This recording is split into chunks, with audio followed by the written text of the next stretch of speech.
Allez à lobby que à part Robin Omunzibu na Guess Mawete. À part qui ça? Guess Mawete na Munzibu. Ils ont enlevé dehors les lettres. Ils ont fait quoi? À part Bangomi Balende, on va quand même valable. On va bête musique, on va représenter Mboka. Si pour Fali, il a vu que Gaz Mawete et Robinho, dis-moi, cette année que nous venons de finir, tu as écouté Gaz Mawete, il a joué où? Cette année qu'on vient de finir, dis-moi, Robinho Mundibu, il a joué où? Ah, bah, bien avec toi, il a go match. Ou au millionnaire? Oh! Au Betina Stade, il voulait que c'est la fin du monde. La fin du monde était. On a peine à n'enga ma bête. Stade, il y a Cameroun, ils ont fait le trône de M. Zana. Oui. Bon, ça va tchatcher, on va coca. Ah, au bout, quand on m'a dit. Oh! Bon, il y a Sangaï, Nini n'a bêtité. Pas joué, on a sikoyo. N'a pas dit que Serge Beno a bêta concert na décennie. Bouba Nini. Batu bébé qui Yoruba na Bijante. Talaga bou Yoruba koti. Oh! Papa tala nengi batu bazo yemba. Fadji betonde mo konjawa. Côté honorable Zakari Baba Sazalaki na vestiaire azo sauter kaka. Pour te dire que basta dia na ngobilo mike. Yo lo bagami ngo bagaji ba masana yo to moni games afani na fali kaka. Yo zalaki te. Écoutez-moi. Ah, je vous dis. Je viens de faire des concerts avec Dadju à Abidjan. Ah ouais, Côte d'Ivoire, là, en plein décembre. Ok, en 2021, à fin. Ok. Pendant que Fali Poupa faisait son concert à droite, nous, on faisait notre concert à gauche.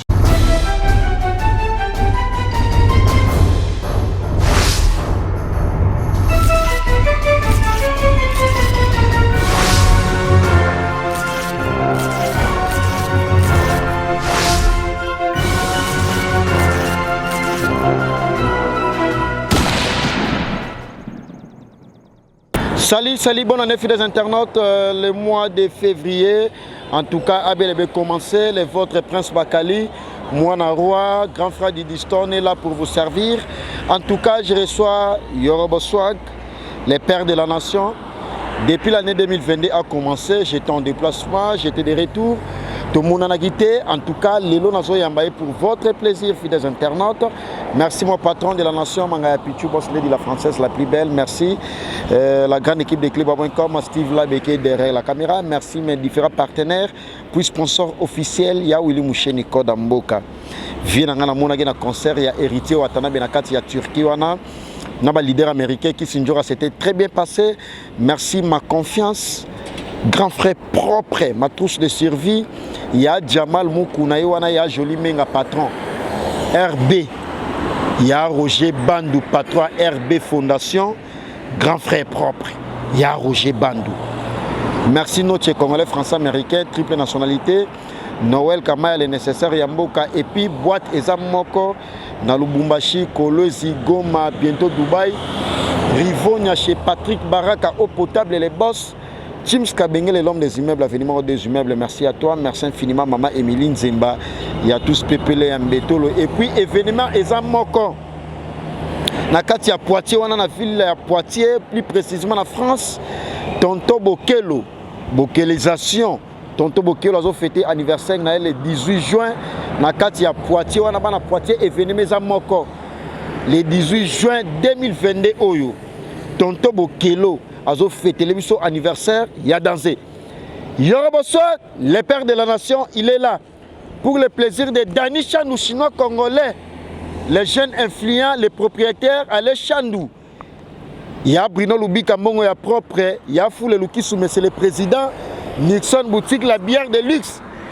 Les pères de la nation, ressort, bonjour. Salut. Excusez. Très bien habillé, la mango de Salarage, Yango, hein. Bien habillé, hein? Il y a un complet. Hein?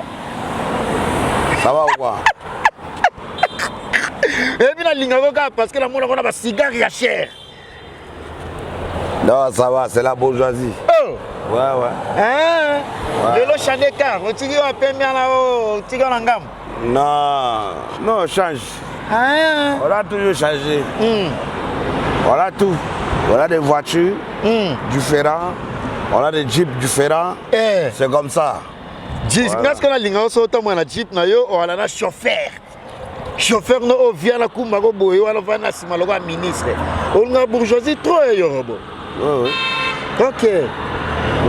Ndeni 2022 côté on nini ba est-ce qu'on va là na déplacement, ba production beti na ba Côte d'Ivoire, au beti ba produit mon ba Dadju, aux ala na tourner. Les gars ndé. Non, c'est bien passé. C'est bien passé par la grâce de Dieu. Et voilà. On est habitué, ça fait 3 ans non-stop. Donc c'est normal. Quand on commence par 1 an, c'est encore. Mais 3 ans de tournée en dehors du Congo, c'est pas facile. Mais yo so beta ba production moi trop ba concert mais album B. Au beta li so la ngote hein. On n'est pas pressé. Mon album devait sortir. Oh. Mais c'est déjà fini mon album. Devrait sortir. Mais quand l'IGF est arrivé, j'ai mis en pause mon album. Oh. Oui. Parce que je voulais accompagner la vision du chef de l'État. Wana politique. Non, mais je te dis. Non, j'ai mis pause de mon album. J'ai d'abord voulu accompagner la vision du chef de l'État qui veut dire quoi? La vision du chef de l'État qui veut dire que le concept IGF, Gilles Alingete, anticorruption, en featuring Yorobo Swag, la chanson Boloko, accompagne IGF. Ouais, un peu, non? Voilà, parce que quand on vous dit que l'IGF, anticorruption, l'IGF, les sauveurs du finance, les sauveurs du trésor public, les gens pensent que c'est amusant. C'est pas amusant, hein? C'est pas shawarma. Oui, c'est pas... rigueur, ma casse. Il faut laisser. Là, quand tu commences comme ça, on va pas en finir aujourd'hui. Le monsieur, il est trop même, pas très, mais trop déterminé. Oui. Et puis il a la confiance du chef. Oui. Gilles Alingete, il a la confiance du chef. Il y a un numéro 1 IGF. Ouais, l'inspecteur général de l'IGF. Gilles Alingete. Parce que l'IGF, il y a non, lui contrôle tout sauf rien. Oui. Lui, ici, il envoie même invitation à DGM que je vais passer. Il y aura problème. Les gens laissent les bureaux. Bureau. Oui. Non, je te dis, le chef il est en déplacement, ça fait 3 semaines. Il ne se sentait pas bien. C'est toujours des réponses comme ça. Donc, je soutiens la vision du chef de l'État de cette manière-là. Parce que vous savez, aujourd'hui, on a trop accumulé. C'est le moment de dénoncer. Très bien. De dénoncer des détracteurs. Voilà, de dénoncer des détracteurs, des mandataires publics. De dénoncer tous ces gens qui ont trop volé. Mais moi, je te dis, depuis le Congo, Sauf que, il s'est fait là depuis longtemps. Mais quand Fatih a changé le système, bon, quand Fatih s'est décidé, depuis que Fatih a pris les choses en main, vous avez vu que l'IGF travaille comme il faut. Oh, 50 millions allaient disparaître du côté du ministère du sport. Remets ça ici. Oh. Oui. C'est que ça n'a pas tourné, on va s'en aller à l'institution, on va l'aller là. Je veux dire que si aujourd'hui, ministère ou je ne sais pas quoi, tout ce qui est regarde l'État congolais, vous essayez de détourner, que Gilles Alingete vous attrape en fragant de Seigneur. Mais Yoro. Ça pitié. C'est pour cela moi-même je pense que on n'a plus besoin de arrêter les gens et puis les mettre en prison. Oh. En ce moment, on t'arrête pendaison. C'est-à-dire? Oui, tu voles l'argent du peuple, l'argent de l'État. On va demander au président, nous ne voulons plus les prisons Makala. Pendaison carrément. Ah, oui. Ou bien peine de mort ou peine capitale. Direct. Yoro. Ça pitié. Droit de l'homme. Non, droit de l'homme quoi? Nous on est des Bantous, on n'est pas des Occidentaux. Oh. Oui, on est des Bantous. Ah. Oui. On est contre droit de l'homme. Non, on est des Bantous, vous savez. Droit de l'homme là. Quand on suit trop de blancs, c'est mauvais. Nous-mêmes, on doit se gérer. Oh. On est une nation, on est fort. Oh. Congo, c'est pas une petite nation. Hein? Oui. Depuis que Fatih Beto a déboulonné, le démagogique, la dictature, le tribalisme. Tu entends encore? Et Longwa, comment on a des alrasoutés, et alors, Sida, voilà. Corona. Donc, du coup, à propos de mon album, voilà pourquoi j'avais mis en pause pour soutenir ma nation à travers un morceau patriotique. Artiste musicien politique parce que Marie-Hélène Linongi, patronne de MHLMB, mais il y aura un artiste complet, comme il trop politique et puis Nzembo na ya boloko. Et ça vraie chanson. Mais il est l'eau depuis à l'Oba. Parce qu'il y a eu des conseillers qui m'ont trop menti. Oh. Oui. Ah, voilà oui. Conseiller politique. Des conseillers de Fatih. Oh. Des conseillers de Fatih. Des conseillers qui n'aiment pas que Fatih avance. Oh. Oui. Et puis sans compter d'autres députés et d'autres ministres aussi. Mais quelqu'un comme moi, j'ai fait un morceau, j'ai dédié ça à ma nation. Très bien. Ça veut dire que c'est plus un morceau payable. C'est un morceau qui va rééduquer.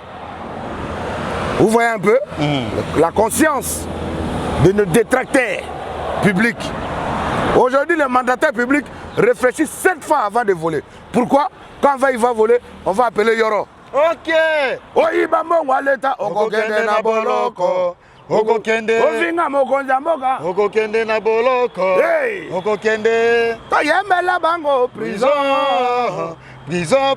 Oya gomeka na Fatih Beto. Abo umela de okokende. Ah, Yoro bonsoir. Oui, bien écoutez ma belle. Banzembo na yo elamusaka nga. Omoni na kanga ngote. Na comme musicien.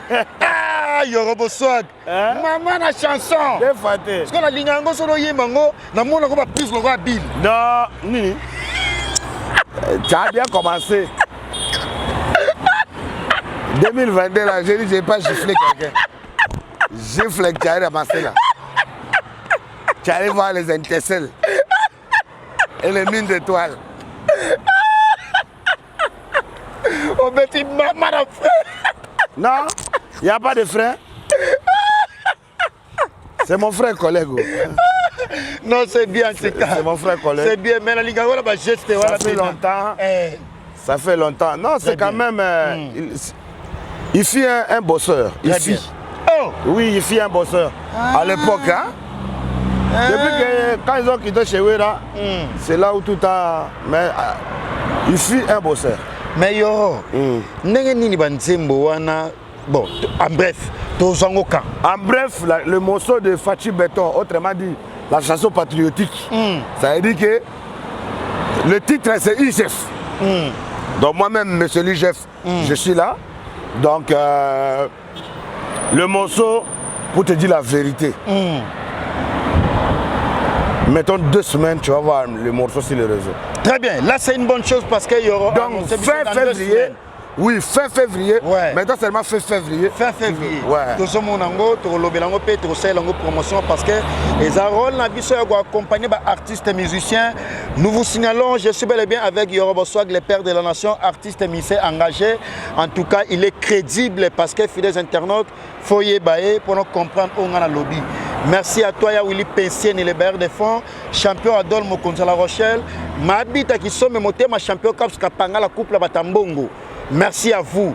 Notre Congolais, Français, Américain, triple nationalité. Il y a tout le monde, maman, il y a Rifine, maman Rifine à London, il y a Gauthier Mascotte. Maman Méline Zemba. Motema tous pepele ya mbetolo, mame milinze. Oboka qui était na boki maman rappelé. Maman nanga. Yena ko tsaga kat na suka. Non, te oboki ya sa base. Mama Emilie Nzemba. Motema tous pepele ya mbetolo, batambongo. Mame Emilie Nzemba. Nzembe lelele. Pepele ya mbetolo, mame Emilie Nzemba. Nzembe lelele. Nzembo.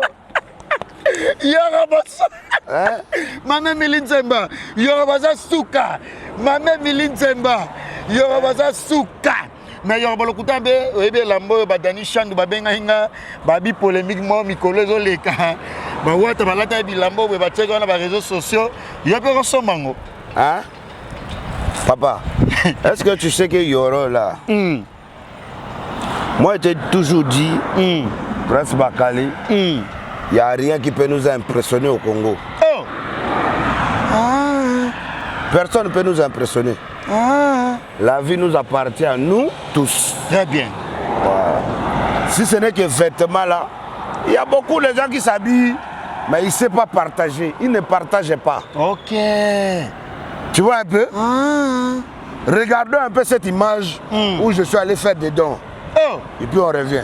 Ok, fidèles internautes, total la image Joana, oh les pères de la nation, Yoro Aïna Salabadon, puis on revient tout juste après pour faire les commentaires un tout petit peu concernant cette vidéo. Suivez ça, merci.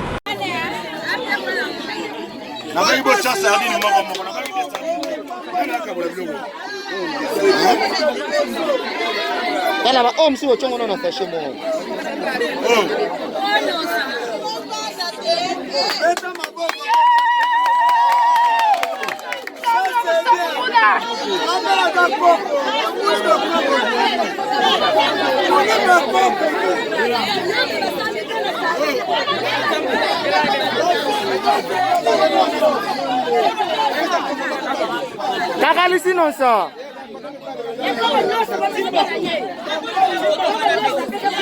Oh, yo benga chimba nga yo benga chimba ni.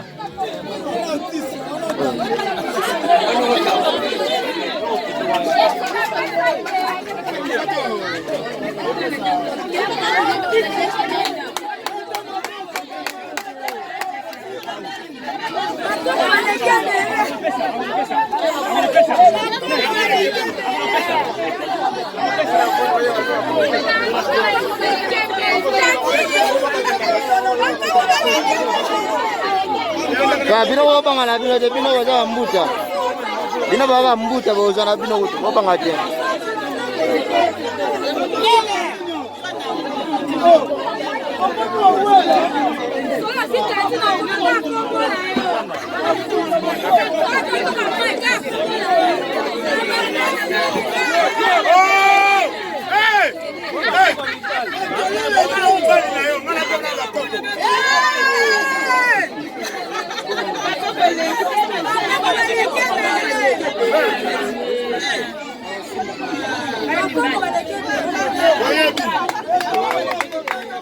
Alors, fidèles internautes, tous nous venons de suivre, nous venons de regarder cette vidéo, cette image de Yoruba Swag à la commune de Selembao. À la commune de Mongafula, quartier Mitende. Ok, Namite. À Selembao, on va peut-être aller la semaine prochaine. Eh non, à Selembao, on était parti avec toi, non? Ouais, on était parti avec toi. Mais ça j'avais accompagné notre artiste. Ok. Ça là, c'est à la commune de Mongafula. L'image de Moni, tout le monde a politicien, homme d'affaires, ne va pas la aux artistes et hommes d'affaires pour Kaba, on a monoso Kaba Oyo. Et ça, aux visionnaires 2023, comme côté politique, ma Castoni. Non, mais vous savez, Youssou N'Dour, c'est un artiste, non? Ah, ok. Il est ministre de la Culture. Oh, il y a Sénégal. Il avait postulé le titre de candidat présidentiel, ça n'a pas marché. Mais au moins, on l'a connu en tant que ministre de la Culture. Très bien. Ouais, un peu. Donc ça veut dire qu'on peut être un artiste, mais on est là toujours pour servir la nation, pour servir son peuple. Vous voyez un peu, non? C'est la vision, hein? Non, moi, ma vision a toujours été pareille. Parce que le peuple congolais a trop souffert. Le peuple congolais a trop pleuré à cause de qui mi yibi. Ba ministre mi yibi. Oya topona mi yibi. Ma gouverneur Yami Yibi. Pemena Fati Beton. Bogo Umela Tabokolong. Oya Gome Kaka na Fati. Ako Umela Tako Kende. Oyi Bambo Waleta. Oko Kende na Boloko. Oko Kende. Ofina Mokonzamoga. Oko Kende na Boloko. Le président de la République, c'est pas ton ami. Yorobo, est-ce que Batimnos va faire la présidence? Fatia va appeler à Bango. Non. Oh! Non, non, non. Où est sa présidence? Ah bah, on ne connaît pas. Oh! Quand tu ne connais pas tout le monde. Batimnos va faire la présidence, Ils connaissent leurs chefs, c'est les chefs qui connaissent les travailleurs. Ah, ok. Oui. Oui, donc ne t'inquiète pas. Le jour que, oh, tu as vu ces histoires, oh, quelqu'un qui travaille à la présidence, oh, je travaille à la primature, oh, je travaille, mais tu travailles. C'est primature facile, voilà, Premier ministre à Ebio. Non, mais tu peux travailler à la primature, le Premier ministre ne te connaît pas. Oh! Oh. Ah, bah t'as pas comment ça? Ils sont beaucoup. Oh! Ils sont beaucoup, même nombreux même. Ah. Oui, oui, oui. Tu peux travailler à la présidence, Fachi, tu n'as jamais côtoyé. Il côtoie ton chef, mais pas toi. Ok. Voilà.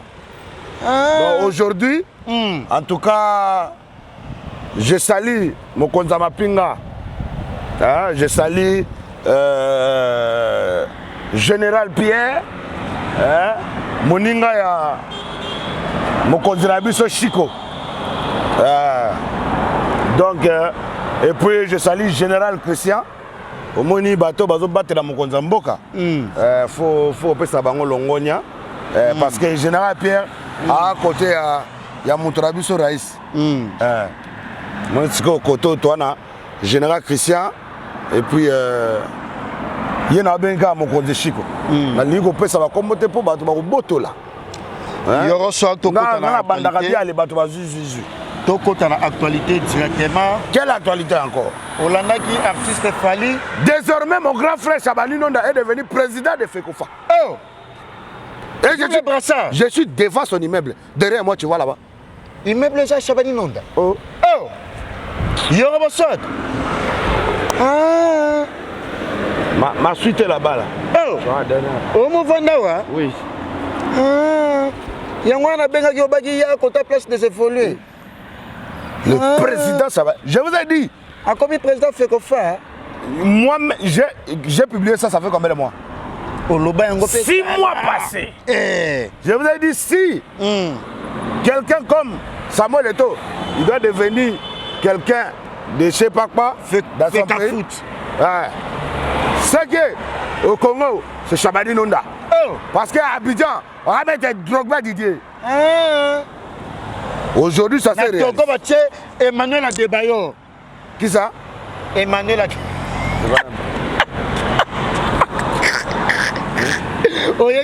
Chabani Nonda d'abord. Oh. Oui.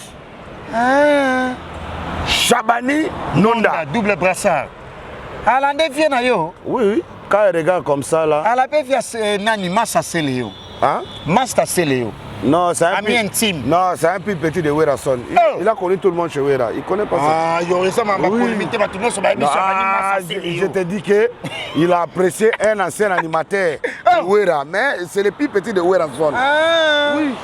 Et ça là une bonne histoire encore. Écoute mon frère, est-ce que tu sais que quand vous parlez des gens, bon, quand tu me reçois comme ça, il faut toujours être fier de Yorobo Soy. Trop fier même. Je suis passé à aucun groupe. Tu m'as vu dans les groupes de quelqu'un? Voilà, raison, hein. Tu m'as vu passer dans les groupes dans le classe de quelqu'un. Dadju, Inos, Gaze. Voilà. Tu as compris? Ah, on a raison, hein. Nous, on a bataillé sain et sauf. Ok. Sans l'appui de quelqu'un, sans soutien de quelqu'un. Et soutien à ta mongue ça là. Non, je te dis que. Roger Bandou RB. Il soutient Héritier Watanabe. Oh. Roger Bandou. Il soutient Héritier Watanabe. Quand quelqu'un était. Yoro. Mais c'est mon grand frère, je connais bien. Mais il soutient Héritier Watanabe. Quand quelqu'un te soutient, te soutient. Okay. Quand quelqu'un ne te soutient pas, si tu me dis que ton grand frère Roger Bandou, je dis oui. Ok. Oui, ça s'arrête là. Ton grand frère Sid Boy. Non, c'est pas mon grand frère. Oh. Non, non, non. Ah. C'est pas mon grand frère. Oh. Bon, tu es cigare dans mon Non, non, c'est pas mon grand frère. Oh. C'est un nom comme ça, on a créé et puis. Oh. Oh. Ah. Vous blaguez avec moi. Okuta na yenante. Hein? Okuta na déjà. Qui ça? Sid Boy Mansanga Malion. Non, c'est nous-mêmes, c'est nous-mêmes qui avons créé ça. Oh. Oui. Bino Abanani. Son vrai nom s'appelle Moutouale. Oh. Ah. Oui, oui. Ah, Yoro. On dit Maganani au juste. César Kouka. Naoga Ikombango. Sokolinga mona beruti okomonanga. César Kouka papa. Oleki bango. Yoro sa kumisa mutula ye. César Kouka. Omotele bate. César Kouka. Ya Jamal Mukunda. Ya Joli Menga. César Kouka. Naoga Ikasana Mbongi Pelé. César Kouka. César Kouka. Bois parier. À part lui. À parier. Parce que lui, il frappe tous les deux Congos. Hein. César Kouka. Il n'est pas seulement Kinshasa. Il y a Beta Brazzaville. À la base, oui, il est 100% Brazzaville, mais il frappe tous les deux Congos. Parce que c'est un entrepreneur. Lui, il a des... Non, franchement, c'est monsieur, c'est un génie. Non, il frappe deux Congos parce que vous savez, quand tu es un homme riche, tu es un homme riche peut-être de la Côte d'Ivoire et que tu viens investir au Congo, ça veut dire que tu frappes la Côte d'Ivoire et le Congo. Ça compte double. César Kouka, vraiment, c'est un entrepreneur crédible. En tout cas, il mérite de ce qu'il est. Comment on va tête là et puis on va bêta Brazakin. Non, Tetendai. 12 niveaux. Non, non, non. Tetendai, son argent qu'il a là, ça vient du Congo. Braza. Oui. Il travaillait, son ancien patron, je ne sais pas si je pense que son ancien patron. Ancien patron? Oui. Aujourd'hui, Tetendai, il est patron de lui-même. Ok. Oui. Il est patron de lui-même. Ancien patron de Nani. Son ancien patron, M. Lycée Bata, c'est un Congo c'est un Brazzavillien. Ok. Oui. Non, Kofi Abouaka comment on a pas Samboka. Ndunda Bana. Oh. Hey. Ndunda Bana. Vraiment Benga Bongo. Le patron de Oriol. Lycée et Bata. L'imbattable Mbongo Batama. Oh. Bandela. L'imbattable Mbongo Batama. Non, Bandela. Lycée et Bata. L'imbattable Mbongo Batama. Oh. Ndunda Bana. Lycée et Bata. L'imbattable Mbongo et Batama. Ndunda Bana. Ah. Il y aura la forêt. Et puis, à côté de lui, maintenant, aujourd'hui, on voit les gens compétents comme M. Olivier. M. Olivier? Oui. Yazad. Azap peut mener lycée Bata. Amakasi. Amakasi. Bona Kinshasa. Te Azamakasi na Musala. Na Musala nde. Na Musala. Bona Kinshasa, on fait David Mangaya.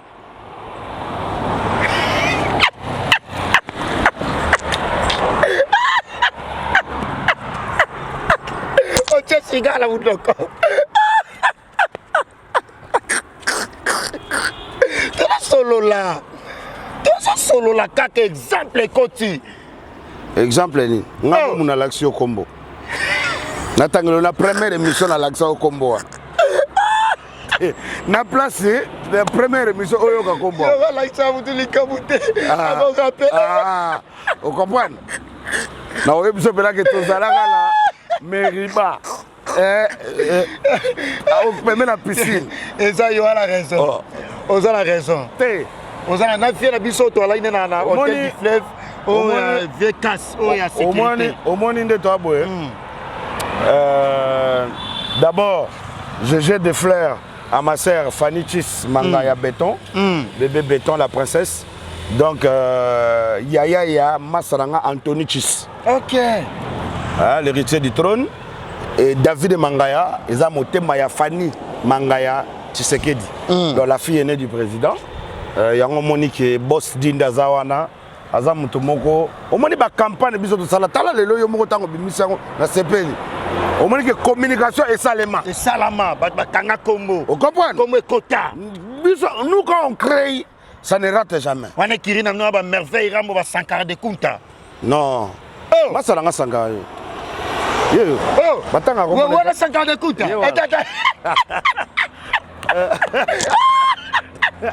Sankara de Kunta. Attends, moi, dans le boko. Sankara Lela yo.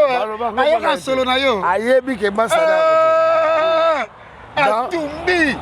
Donc, Sankara na Lukai. Donc c'est comme ça. Et ça, Batumoro, photo peut ça fleur parce que Fatih Betoka, il a pris le pouvoir, il a dit je vais créer, je ferai des millionnaires congolais. OK. Pendant ce mandat, il va faire des millionnaires congolais. Il n'a pas dit libanais ni indien. Il a dit bien le congolais. On est comme jeton. Tu as besoin d'étrangers, tu as besoin d'étrangers. Tu as besoin d'étrangers. Baya kotonga, teke batonga. Ya bangote. Oh, baya comme bana misala. Et si c'est bazongi. Boba oba botama awa. Oba botama awa.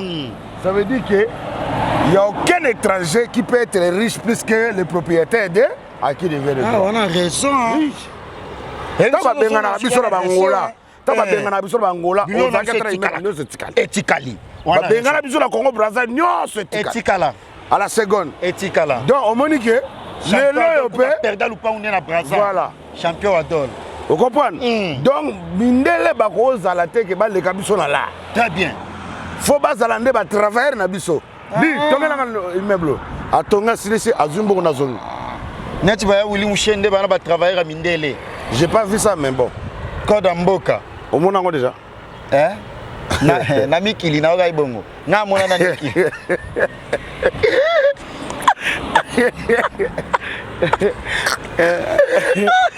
Olandi Fali Kabi, il n'y a pas d'être qui fait mieux que lui. Il ne va pas pour nous représenter Mboka na biso na Cannes. Il n'y a pas des artistes. C'est tout le Congo. Non, il est Fali Poupa d'abord. Hein? Oh. Et puis, il s'engage que lui-même. Est-ce qu'il a dit que tu adoptes ou l'autre adopte ça? C'est comme mes propos. C'est comme mes propos. Non, mais c'est comme mes propos à moi. Na lobby, on a lobby. Ou à adopter? Adopter. Ou adopter, est allié. Ok. Voilà. Donc, s'il fallait pour aujourd'hui, il dit que, à part moi, est-ce que vous pourrez me citer 2 personnes qui pourraient être à ma place? Mais il faut, si tu ne veux pas, si tu ne veux pas écouter, si tu ne veux pas que ce soit lui, ça n'engage que toi. Et pour lui, il s'est vu lui. Moi, si ça dépend de moi, je pense qu'il y a beaucoup de talents au Congo. Aujourd'hui, il y a beaucoup de talents. Et même après Fali Poupa, il y aura toujours beaucoup de talents. Avant Fali Poupa, il y a eu beaucoup de talents. Au Congo, c'est un patrimoine de talents. Partout où tu passes, tu vois des talents comme ça. Vous voyez un peu? Sauf que Fali Poupa, mais c'est fort coupé. Qui appelle? Hein?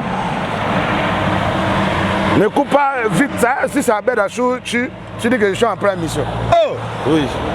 C'est Nani? Si ça... Oh, Yoro! On est en train de parler, calme-toi. Oh, c'est Nani, pardon. Je suis en pleine mission. Oh! Donc, Yoro, mon Abed Achou. non, écoute-moi. Écoute-moi, on est en 2022. Les histoires de 2021 et 2021. Yoro, là, on est en 2022. Il faut changer de mentalité.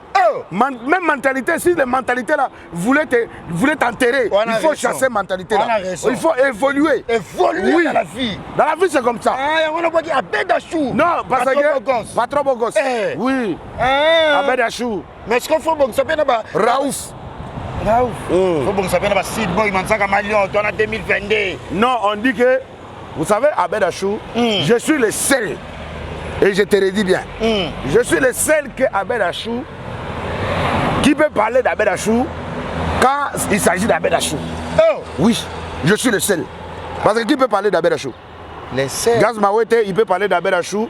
Ils sont connus seulement quand il est Gaz Mawete et puis il a connu Achou comme il est Achou patron. Voilà, tu vois la différence. Mais moi, je suis son gars sûr.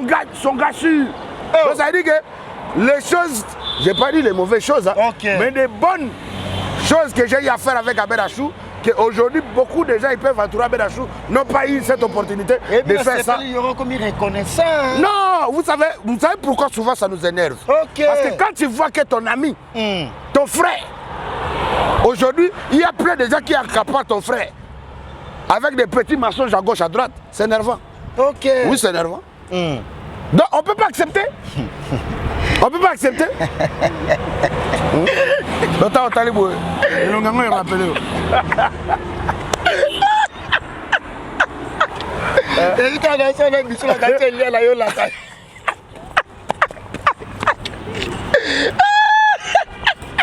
La gâte est liée à la yola.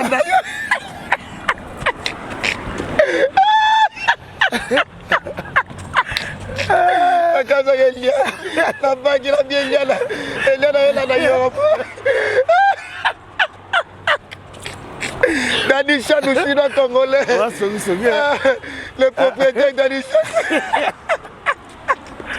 La bandit, la Béliane a ça dit ensemble. Eliane a dit Bosa Kaka. Moi, je ne sais pas de qui tu parles. J'ai ri seulement parce que tu ris. Sinon, je ne sais pas de quoi tu parles. Ni de la tête aux pieds. Tonton Mokelo, je suis là quand tu as Poitiers. En tout cas, tous les gens la vision. Mais pour en débattre, le bien là, il y a pas de... Je disais que 2022, changeons nos mentalités et puis avançons. Oublions les passés, oublions la rivalité, oublions tout ce qui nous avance pas. Donc il faut, si tu étais entouré des insectes nuisibles, il faut quitter. Vous voyez un peu? Donc il faut quitter. Voilà pourquoi aujourd'hui, en 2022, en tout cas, même des gens qui m'ont fait du mal, je vais parler que du bien. Voilà. Ces derniers temps, je ne vais plus avoir de problème parce que je me prépare. Ouais, mon frère, je me prépare pour ma nation. Je te dis que pour pas très longtemps, je vais intégrer la musique religieuse. Oh! Oui. Mais pour un débat lobby, on a tout zonga na yango, il y a pas de... Qui a dit? Fallait lobby que à part Robin no Munzi buna Guess Mawete. À part qui ça? Guess Mawete no Munzi. J'ai enlevé dans les net. Oh! Ils ont fait quoi? À part Bangomi Balende, on va quand même valable. On va bête musique, on va représenter Mboka. Ah bon? C'est sans polémique. Hein? Bon, déjà, ça engage que Fally Poupa. Oh! Parce que Fally Poupa, c'est une personne, aujourd'hui, on est des frères.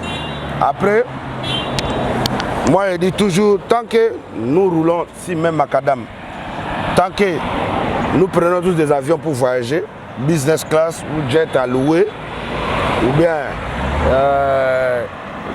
boire dans des petits restaurants ici, des 3, 4 étoiles, 5 étoiles, 6 étoiles, hein? Ça veut dire que c'est pas qu'on est pareil, mais c'est parmi le quotidien de chacun de nous. Vous voyez un peu? Donc, il n'y a rien de spécial. C'est pas impressionnant. Vous comprenez? Donc, on n'est pas impressionné par ce genre de trucs. Maintenant, si pour Fally, il a vu que Gaz Mawete et Robinho, dis-moi, cette année que nous venons de finir, tu as écouté Gaz Mawete, il a joué où? C'est là toi, un journaliste. Il a joué. Bon, la musique n'est pas ratée. Non, j'ai dit seulement si. Bon, cette année qu'on vient de finir, dis-moi, Robinho Mundibou, il a joué où? Ah, bah, avec toi, il a go match. Où, millionnaire? Oh! Millionnaire club, les jeux de. Ah, oui, il y a Boulevard et il y a Betaki. Des productions. Hein? Bon. Il y a Betaki 25 en année 2021. À Kinshasa? Hein? Bon, maintenant, si on prend Inosbi, il a fait combien de concerts? Attends, 100. En 2021, attends, 100. Ça, c'est sans polémique. Sans polémique. Non, j'ai dit ça avec toute impartialité. Non, justement pour te dire quoi. Ça ne veut pas dire qu'on te dit que quelqu'un te dépasse. Et les gens, non. Moi, je ne suis même pas dedans. Oh. Moi, j'habite déjà pas à Kinshasa. Ah, yo, généralisé ma mission congolais. Non, mais moi, tu sais, aujourd'hui, Cannes là, stade de Samuel Eto'o. Hein? Stade à Nani? Là où il y a eu Cannes, non? C'est comme Vélodrome. Les gens, le gars Martyr, Martyr le Kango. Oh! Les gens, le Vélodrome. Ah! Les gens, ils ne bongo. C'est comme Vélodrome. Ah! Stade Vélodrome. Vélodrome. Donc si on essaie d'augmenter un peu, c'est comme stade de 20 mai. Oh! Oui? Ah! Papa, tu as vu comme désormais Chabani non est devenu président là. Tu vois ce qui va se passer ici. Oh!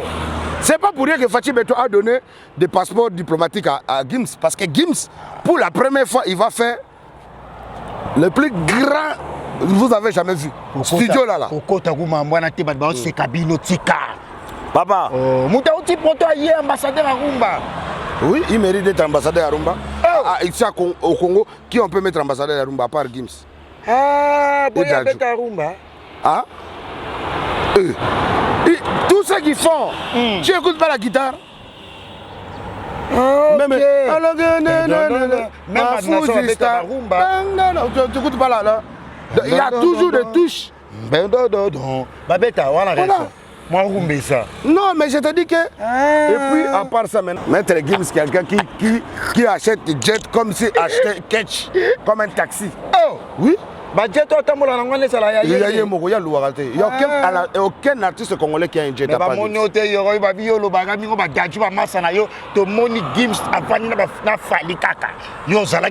Écoutez-moi, je vais vous dire. Je viens de faire des concerts avec Dadju à Abidjan. Là, en plein décembre. Ok, en 2021, à fin. Ok? Pendant que Fally Ipupa faisait son concert à droite, nous, on faisait notre concert à gauche. Ok. Est-ce qu'on se comprend? Très bien. Bon, regardez maintenant. Regardez l'image. Après le concert, d'abord, je te commence d'abord. Après le concert de Gims, de Dadju. Maintenant, regardez l'image où moi-même avec Gims, on n'a pas dormi pour célébrer qu'il arrive au Congo, à Abidjan encore. Et les images sont là. Il y a Gims. C'est mon ami. Oh. Oui, c'est mon ami. Gims, c'est mon ami. Dadju t'a branché en aïe? Non, Dadju, c'est mon ami. Gims, c'est mon ami. Oh. Oui, c'est la famille. On est des Congolais. Au début que moi, je suis autant à deux meilleurs petits à papa et à Dadju na Gims. Je pense que ceux qui nous ont prémété dans la deuxième. Na Congo. Ah, voilà, on qui a fait Junana. Na bino que ceux qui ont pire petit naïe. Donc ceux qui sont ça awa que a saliba makamune nyoso ata valala. Ça veut dire que ana mutu moko azalaka naïe. Izanan. Yoro, Lelo, Gims, c'est d'abord, ils ont makila. Ils ont makila parce qu'ils ont un vrai pire petit, viennent à Juna Janana. Ceux qui viennent à Kenya, on a un combat en vie. Ok. La ligne à coup, tout à zwa carnaï. Ils ont avec tout ça là-bas, course et tout ça là, s'il y a des trucs à faire, des rendez-vous à gauche, à droite. Mais si on peut comprendre, ça compte. Donc, Naza comptable méritant, et puis, mon niveau na bango, on mérite fonction à zate à part bangombali. Oui. Vous comprenez? Et puis, mettre la toloté. Comme les Congolais, ils panique. Est-ce que le passeport diplomatique congolais, est-ce que ça fin du monde? Gims a un master ya roi ya Maroc. Gims kaka ndenga ya kibongo. Makambo alobi na Fachi Béton. Azana besoin que Fachi a un bon pas salon. Ok. Est-ce que tu se comprends? Très bien. Biso $25,000 quand tu tapes ba misa congolais ba kiti. $25,000 à matanga ya. Ya des fois personnel. Quand on est battu $500 ba osamba samba bango moko. Quand on est battu ba monga mike. Ya le lukuta te ya solo. Vous comprenez? Regardez comme vous êtes rendu ridicule. Vous comprenez? Na matanga lutumba ezeka bongo. Ya papa mezeka bongo. Donc batu mususu bazanga il manque à faire. Batikala ka ba musicien à Kombo. Mais musana bango kozela baninga bakufa. Ko ba que ça ba récolte des fonds. Bon. Vous comprenez? Donc, on m'a dit que photo qui m'a dit unité nationale zate, l'amour du prochain zate, mais vous êtes là, vous enseignez quoi en fait? C'est quoi votre musique? Une question. Vous chantez l'amour, mais vous vous aimez pas. Au Betina Stade, il voulait que c'est la fin du monde. La fin du monde était. Stade, on peut le faire longtemps. On a peine, on a ma bête. Stade, il y a Cameroun, ils ont fait le drum. Oui. Bon, ça va chanter dans le coca. Oh, papa. On va s'en spectacle. Papa, on a bouca, on mike. Papa, on a bête Bill Clinton, Kao, papa. Oh, to côté na stade boye, Fally Ipupa assis au bêta, ko kitaka Fally Ipupa, babengi suko biso. T'as la place Bakabola. Ceux qui Congo, ils ont unité, la délégation congolaise, biso tout, ndenge to kendaki na ba Kofelomide, na ba Bill, na ba tonga tozala, pour dire mo ça boite. Très bien. Mais t'as la pour mon aké, tant déjà beau kende beau, tchaba, beau s'enregistrer, et ça que non, il y a à côté, n'a pas d'un côté. De bon mon aké Fally, Aleki, et ça boite, bon mon aké pero garo pas legit. Bon mon siko ok. Biso siko to matina Bill, mais Bill siko yo, comme un ménage whisky mingi. Après, tu as un podium à récupérer dans 4 ndoules. Ah, bloqué. Si le stade est là, oh non. Bato musu Arafat à la Mugi. Tala biga est-ce qu'elle est là? Bato batele. Mais Européen va Côte d'Ivoire no kanga. Tala boy kaka ça ko problème dans la godile. Na tiki micro stade de Telemi et tsheli bongo na mutema ezaka ba hymne national ya mutra banga kusi. OK. Na yembi sa stade bomba stade wana stade ya Cameroun ekota kuna defo. Oh. Wana stade ofebwani. Buka yango. Sikoyo après makambo wana. Stade ya Cameroun wa kan wana. Après makambo wana. Anniversaire à Liboso. Il y a un an ya Arafat ndenga kufa na ke bache sikoyo bache célébration na stade ya Yopuga. Tala gara ya stade. Comment na ngobe ya na ke kuna na beta na buka. Yebisa comme stade ni na betite na Abidjan. OK. Bon yebisa ngai nini na betite. Parler de la culture na Abidjan, bo utuku tukomona so lingi total na moi image, o mona ndenge na yembisa bato faci beto. Total na moi image. Oh ezalaki siko awa le 18 décembre. Sola aso illustrer 18 décembre o. Aso illustrer image wana bo. Image yo ngasiko yo. Na yebisa ke Serge Beno abeta concert na ya décennie. Buba nini? Bato babeka ke Yoruba na Abidjan te donc li fondende ba robinati. Merci. Batalaka bu Yoruba koti. Oh papa tala ndenge bato bazoyemba. Faji betonde moko jawa côté honorable Zakari baba sazalaki na vestiaire azo sauter kaka. Merci Yoro Toromina. Pour te dire que ba stade yana ngobilo komike. Très bien. Eloko eleki nyonso wana. Na ba stade, na ba jeep, na ba ndaku, na ba mbongo, na basi ezaka eloko moko. Nini wana? L'amour du prochain. Très bien. En tout cas, l'amour du prochain aimez-nous les. Et puis la solidarité vraie parce que Congo on n'est pas solidaire. Regarde, je viens de regarder Bouba, il vient de commenter. Et puis tant que Bouba a commenté na makambu et à propos à Gims Alobini. Combat le bossa tangini. Fali Poupa. Hein? Vous n'avez pas de studio Congo. Qu'on fait le midi attends qu'à deux combos. Qu'est-ce là?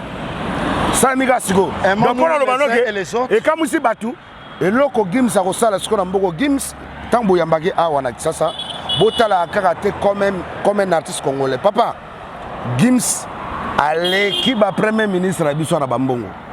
Gims wana mona wana. Gims akoki ko défi sa Congo mbongo. Oui? Maître Gims, ah il y a que non, il y a un problème, il faut débloquer 500 millions de dollars à PCA. Ah bon, Congo pour vendre ça na mona malem. On est donc des fois pas chinois, pas belge, pas français. C'est une Gims idée. Tes idées. Donc au moins tu vas passer le roi là. Papa mutaye. Na Congo tangela ngai na jet. Atana ba musicien na ba politicien tangela na jet. Toluwaka. Ba boyaka. Te toluwaka ka. Ba boya ndeni. Faut somba pour la fierté mboka. Yo mutu ka banga ba sombelo pasiri boy. Mbongo ko kakite o abaksa mbongo somba jet. Jet ngonga la automonité. Soki yo kuto kende ko filmer ta jet na aéroport.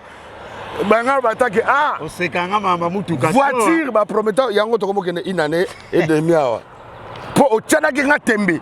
Na ebisa ki que ce sont pas des patrons, ce sont des débrouillards. Le peuple au balanda biso depuis émission on est salema et quand ça biso na ba guerre. Sankara kuta yeko défendre na likamba yeba kite na sakara yok se soni. Si lelo oza ni voiture sakara soni ozoza mutuka. Si lelo catch et loka $4,000. 4200 et bah Mikolo Matima 200 pour. Mais yo pour le bail non César Kouka. Ce qu'on a na boye ngakutu César ta salite ngamona ko sombelo catch demain après demain na sombelo catch. Yana ngolo côté. Mais sikoyo na atala ke yonanga ozana batu na ebisa ke batu no bwakaka.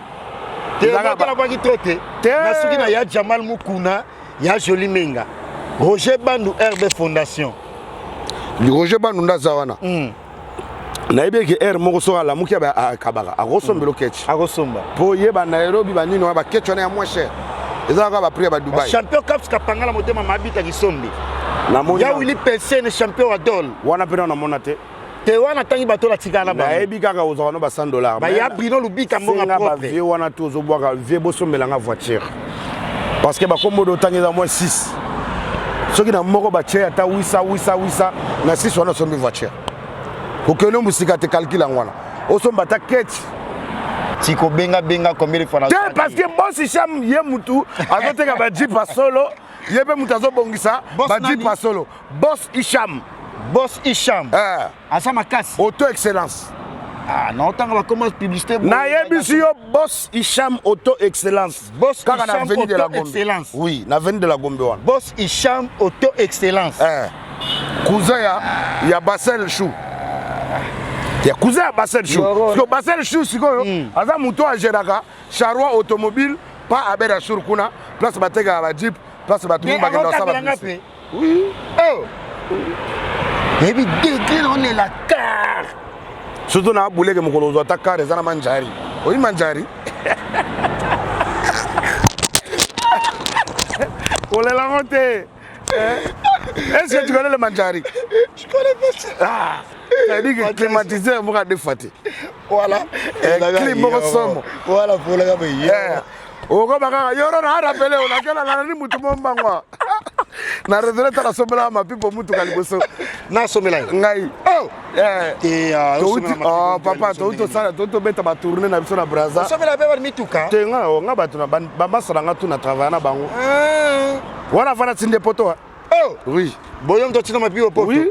Yogu wera nga memo mikili. Te nga mna tinde poto. Wera za abengisa nga na invitation. OK, on a été la commis. On a invitation na mona. Invitation. Au mona. Et puis ba commis wera, te ba commis maison mère a invité l'artiste Yorobo Swag na lagisa papi awa. Moi on peut pas m'inviter comme n'importe qui. OK. Donc nana ba responsabilité bela rosala. Salut mon ami. Nana ba invitation bela rosala donc et puis j'ai talakaka na Abidjan poto que ne poto zo kabiso ka 2 jours. OK, lelo ba peso visa le bouquet. Mais faut un passeport. Tengana loba yango ke pona kende poto na kiena salika musala na zongi na makamu na ngai. Ngana oke poto na kisani kuna. Il y a rien de spécial là-bas. Donc comme il a souhaité mission de choses plaisir à toi il y a mon club un peu comme monde Italio. Fatih de Nazareth il nous promet poto na kata Kinshasa. Après 2023 wa eboyinda poto ndenge koma wa kitoko ndenge po Kinshasa koma wa Allemagne. Kinshasa kitoko wapi tala Kinshasa na biso. Donc comme na suka quelques salutations bi message à suka na fidèles internautes ba hôtel ayo na message à suka na yebisi bino ke IDPS ezase moko IDPS ezase moko IDPS Fachi Beton. Arrêtons le tribalisme, arrêtons le colonisme, arrêtons le banditisme et le voyoutisme. Donc ça veut dire que Toboyi mobulu Toboyi mobulu namboga Toboyi kimoyibi Toboyi kimoyibi Toboyi kuluna Toboyi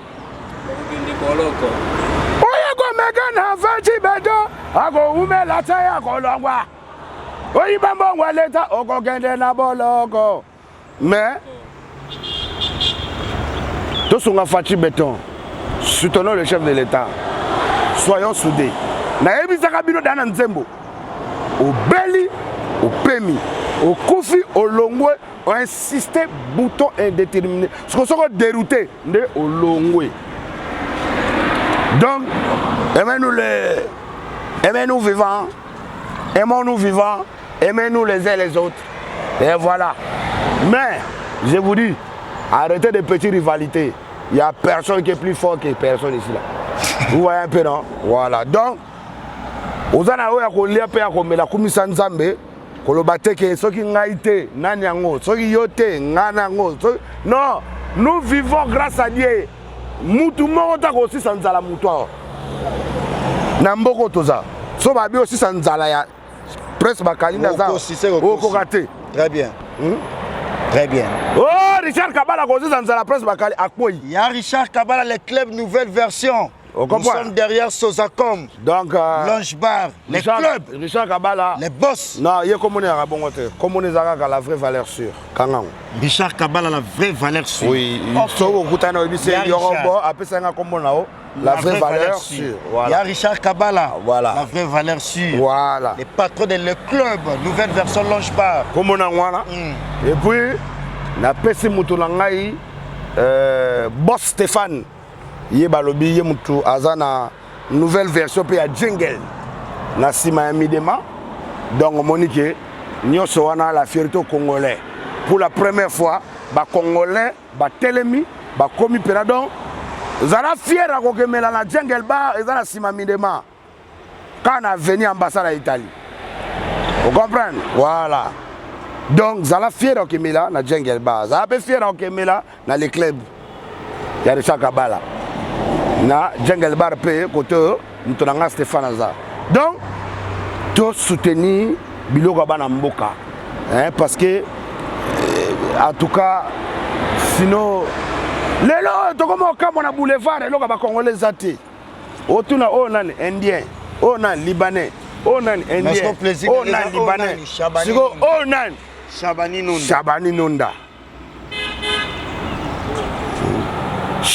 Nonda Merci, bonsoir, ça n'est fini fidèle international. La précision Jonas. Jonas Cass.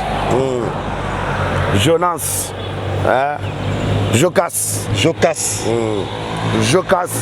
Security.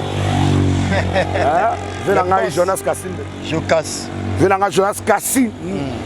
Kassind. Donc venanga Jonas Kassind et puis Jokas Security. Sans oublier Brian Rouse. 4 jeux plus. 2 fois connexion Security. Nathalie côté qu'on a Didier Kamere Vision 2023 Lelo Yabiso. Le but est en Zambie. Lelo Nde Yabiso. Nathalie côté Mouzouzou qu'on a Junior Mobilou, mon petit cousin. C'est mon petit cousin. Son papa c'est mon tonton. Venangai plus Mobilou. Nathalie côté Mouzouzou Andika Dima. Andika Dimex. Et puis nous avons Cisco Moulongo.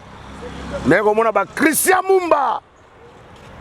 Batata kwa leze banataka masuka.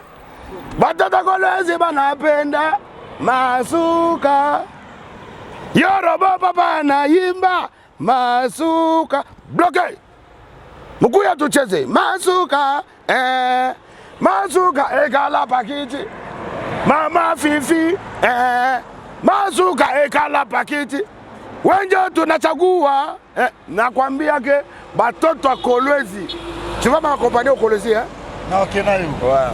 Mamboka na kuna na lilango fort au Kolwezi. Batoto wa Kolwezi Yorobo Swag kona kuya. Je suis en train de voir avec Christian Mumba de la Forêt comment on va faire au mois de février ou au mois de mars. Moi je pense que le 8 mars parce que 8 mars maman Fifi Masuka elle-même, elle sera là. Maman gouverneur. Maman Wetu, maman Waouro. Rokabambi. Donc, le 8 mars, moi, je pense que, en tout cas de la Forêt, Christian Mumba, je pense que meilleure date, c'est le 8 mars à Kolwezi. Avec Yorobo Swag, les parce que j'étais en train de voir, je mets ça le 14 février, non, 8 mars. 8 mars. Les boss parce que j'aime voir ma nation. Et puis je vais amener la célèbre Nicki Minaj congolais. Autrement dit, Melissa Yassani. OK. Dans le 8 mars, on est à Kolwezi. Merci, internautes, on se retrouve. Donc ça ne bouge pas. Tout juste après. Je salue. Moi, je souhaite déjà bon anniversaire à Abed Achour Raouf, à Moudé. Donc, bon retour à toi, mon frère. Et puis que Dieu te bénisse abondamment. C'est la famille. Merci. Les linges sales, c'est la famille. De la nation. Donc, toi, tu commences à me couper pour moi. Non, mais ça n'est fini. Puis tu m'as vu au millionnaire le jour de conseil, la fouille. Puis tu m'as faut te calmer. Hein? My boss. You boss? Me is my young sister. You know what I'm saying? Yes. Yes. Thank you, brother. Donc, ça veut dire que Yoro Swag, il est là. Appelez-moi sur plus de... Plus 243. Plus 243, Willy Mouché Nicolas Mbo. Plus 243. Yorobo Swag. Oh! Oui. Moi, je suis code Mboka maintenant. Parce que vos petits codes de $100 là, je ne veux pas ça. Ah, tika. Plus 243, code Yamboka, Yorobo Swag. L'artiste est du peuple. Voilà. Mais c'est l'IGF. Appelez-moi Gilles Alingete. Anticorruption. Voilà, je salue l'IGF au grand complet. Merci. Tous ceux qui travaillent à l'IGF. Merci. Vous êtes bénis brutalement. Parce que vous servez la nation comme il faut. Merci. Donc plus 243, 82 71 500 et puis 80 à la fin. Merci, donc je salue Brazzaville tout entière. Lucien Ebata, l'imbattable Mbongo Ebatama Oreo Oil et Forbes Africa. Je salue mon vieux père Raoul Ominga Mouene, DG de SNPC. Je salue celui qu'on appelle Coucou de Brazza, Soumangenoni, là où repose le cœur de l'ICRES. Et puis sans oublier l'opérateur économique de la décennie de deux Congo, en ce moment actuellement, César Ekouka. Voilà, que Dieu te bénisse abondamment. Merci. Donc on se revoit très bientôt. Vous-même vous avez vu, je vous promets que, en tout cas je pense que c'est notre dernière émission, de première émission à l'année 2022. Mais je pense que prochaine émission, je vais remettre clé de voiture à ces messieurs parce que il souffre. C'est un taxiologue. Merci. Merci. Ça me fait droit au cœur, merci beaucoup. Je vais t'offrir une voiture. Merci. Tu ne connais pas des artistes qui peuvent t'offrir ça. Moi, j'attendais que tu dérambules, tu tournes, tu te mandes partout et puis ça n'a pas marché, tu reviens. Tu as vu comme tu es revenu? Maintenant, je vais t'offrir une voiture. Merci. Ouais. Même si tu veux ça, moi, je peux te donner ça. Prochaine émission, je te donne le clé de la voiture et chaque matin, tu vas te réveiller, tu dis, regardez la voiture, il est là. Tu vas commencer à montrer ses statuts WhatsApp. Je vais t'offrir ça. Je rigole, mais franchement, ça me va trop. Voilà. Donc, je t'aime bien, Prince Bakali. Tu fais un grand travail pour la culture congolaise. Merci. À un moment donné, on doit être reconnaissant. Merci. Tu as vu comme Inos Subi t'a amené, non? Ouais. Voilà. Donc, maintenant, si je calcule dépense de Inos Subi, comment il t'a amené, aller-retour, c'est déjà à peu près même prix de la voiture que je vais te donner. Donc, c'est pas grave. C'est la famille, c'est ça qui fait la force. Et puis, je salue tout le monde. Félicitations à Dadju et à Maître Gims, nos ambassadeurs culturels dans le monde entier. Voilà. Nous, on est peut-être, on est encore en train de gérer l'Afrique, mais eux, ils gèrent le monde entier. Merci, fidèles internautes. Voilà. Donc, félicitations à Maître Gims. Tout ce qui va être contre Maître Gims et Dadju, ce sont des jaloux et puis ce sont des immatures. Merci beaucoup. Voilà. Merci, c'était Bonsoir, le père de la nation. Merci, Mangapi. Salut l'ambassadeur culturel. Salut Dadju. Salut Maître Gims. Oui. À partir d'aujourd'hui, c'est eux qui sont le numéro 1 de la musique congolaise. Au prochain numéro, avec le même plaisir, Tim Skabengele, l'homme des immeubles, Maman Emiline Zembe à tous, Pépélé Mbetolo, merci à vous maman. Il y a Marie-Hélène, Bandal Sinkin, École Saint-Michel Zeta Baoba, Venisundi, Resto Shop est là, et puis en face de Willery, restaurant, terrasse est là chez Marie-Hélène Linongi. Merci, prenez soin de vous, fidèles internautes. On se retrouve tout juste après. Merci Steve Labé, merci mon patron de la nation. Manga Pichu Boss Lady au prochain numéro. Bye bye, au revoir. Merci.